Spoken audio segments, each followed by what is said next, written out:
বেশিরভাগ লোকেরাই লস করার পরে ইন্ডিকেটর খুঁজে বেড়ায়, কখনো আরএসআই, কখনো অসিলেটর, কখনো মুভিং অ্যাভারেজ, কখনো ম্যাকডি শিফট হতে থাকে যে এই ইন্ডিকেটর আমাকে ভালো প্রফিট দেবে। আর বেশিরভাগ লোক এটাও শিফট করে, নিজের স্ট্র্যাটেজি শিফট করে দিল, নিজের ক্যাপিটাল শিফট করে দিল।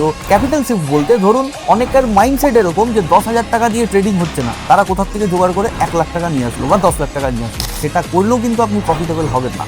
আর আপনি ট্রেডিং এর নতুন নতুন চ্যানেল খুঁজতে থাকবেন, নতুন নতুন লোকের ভিডিও দেখতে থাকবেন, তাতেও কিন্তু আপনার ট্রেডিং ভালো হবে না। ট্রেডিং একটা সিস্টেম, আপনাকে ওই সিস্টেমের মধ্যেই কিন্তু আপনাকে চলতে হবে।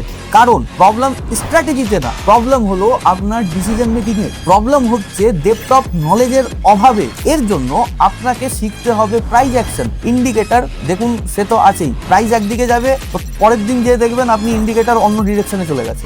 কিন্তু প্রাইস অ্যাকশন, প্রাইস যা বলে, ভলিউম যা বলে, যদি এই জিনিসগুলো আপনি বুঝতে পারেন, ধরুন ইনস্টিটিউশন ট্রেডিং আপনি যদি বুঝতে পারেন, আপনি যদি ফেয়ার ভ্যালু গ্যাপ, কোথার থেকে মার্কেট ঘুরবে, কোথার থেকে মার্কেট সাপোর্ট নিবে, এই সাপোর্ট, ভ্যালিড রেজিস্ট্যান্স যদি বুঝতে পারেন, তাহলে কিন্তু আপনার কাছে মার্কেটের দক্ষতা আসবে। আর এগুলো বোঝার জন্য আপনাকে ব্যাক টেস্টিং কিন্তু করতে হবে।